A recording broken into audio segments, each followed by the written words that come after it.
Pozdrav svima, moje ime je Viktor i evo ponovo inspiracija, ponovo priroda, ali za razliku od prošlog puta sada je voda pored mene, predivna voda. Priča se ide ovako.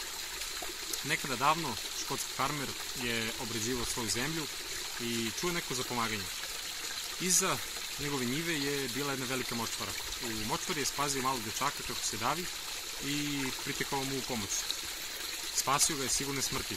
Sutradan, kada su njegovi roditelji došli po njega, otac spašenog dečaka je pitao farmera šta želi za uzvrat i koliko novca treba da mu da.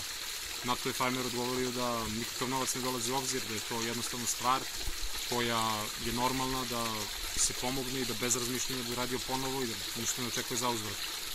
U tom momentu iz stare prošle kuće farmera izašao je mali sin njegov, koji je bio u nekoj pocepanoj odeći. Kada je to video otac spašenog dečaka, rekao mu je: može onda ovakav dogovor, dopustite mi da vašeg sina školam kao mog. Pohađat će najbolje škole i bit će kod mene. Na to je farmer pristao zato što je znao da jednostavno ne može da priušti tako nešto svome sinu i posle nekoliko godina, kada je mali dečak odrastao i završio škole, preciznije završio je medicinsku školu u Londonu, nedugo zatim je otkrio penicilin. Možda već povedate, možda već znate o kome se radi, to je Aleksandar Fleming. Ono što je interesantno, nakon toga, nakon nekog perioda, bogatašev sin je dobio zapaljenje pluća. U to vreme zapaljenje pluća nije bilo moguće izlečiti jednostavno, tako da penicilin mu je spasao život, to jest Aleksandar Fleming. I još jedna zanimljiva stavka u vezi ove priče je ta da je sin bogataša Winston Churchill. Sada ono što bih hteo da apostrofiram u ovoj priči je to da se dobro uvek dobrim vraća.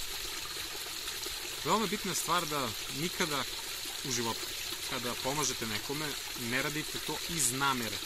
Znači da radite to ciljano. Kako mislite ciljano? Ciljano kao, na primjer, on je, bogat, uticajan, ja ću sad da mu pomažem i ostalo, da bi on meni nekako vratio. Ne. Vi to trebate da radite iz srca, jer nama, ljudima, u ljudskom kodu, ljudskom genu je da pomažemo jednim drugima. Ne samo ljudima, nego i životinjama. Zato što jednostavno svaki i ole normalan čovjek, kada, na primjer, vidi povređenu životinju ili povređenog čoveka, priteći će mu pomoć. Naravno, pomoć ne mora da bude samo u tome. Možete, na primjer, da pomognete drugome na razne druge načine. Da li je to neka prijatna reč, da li je to osmeh, da li je to samo zagrlje, na primjer. I, naravno, može neki to fizički rad, na primjer, pomognete komši oko nečega ili bilo šta. Postoji mnogo načina kako možete da pomognete jednim drugima i problem današnjice je taj što ljudi su sve više počeli da samo gledaju korist. A ne trebate nikako da gledate korist, zato što uvek kada činite dobro, vratit će vam se. I to ne istom merom, nego višestruko. Kada kažem višestruko, mislim na više nivoa. Zato što vi ne znate, na primjer, vi pomognete nekom i vi ne znate da će, na primjer, kroz 3 dana vama nešto lepo da se desi. Možda vam se desi kroz godinu dana. Ali verujte, nekada će vama trebati pomoć. Nećete imati predstavu kako može nekada vam pomogne, a pomoći će vam. Nikada nemojte da očekujete nešto. Možete da se nadate lepom i da imate neke želje. Ali kada pomažete nekome, činite to najiskrenije iz srca. Baš onako kako bi to neko uradio za vas. Znači, najiskrenije i ajde tako da kažem, najljudskije. Zato što uvek, ali uvek, taj osjećaj koji vi imate posle tog čina, da li je to pomoć, nabrojao sam nekoliko situacija, taj osjećaj vi ne možete nikako ni da kupite, niti da popijete neku tableticu ili nešto da uzmete, bilo šta, da pogledate neki film, pa da se osjećate tako. To je osjećaj koji vas stavlja u takvu vibraciju da vi iz te vibracije ste jednostavno u miru, u skladu sa okolinom i sa sobom. I na takvoj frekvenciji uvek trebate da budete. Na toj opuštenoj, mirnoj, srećnoj, zadovoljnoj i zahvalnoj. Kada kažem zahvalnoj, postoji mnogo stvari na kojima trebamo da budemo zahvalni. Ne samo one koje vidimo, nego i one koje ne vidimo.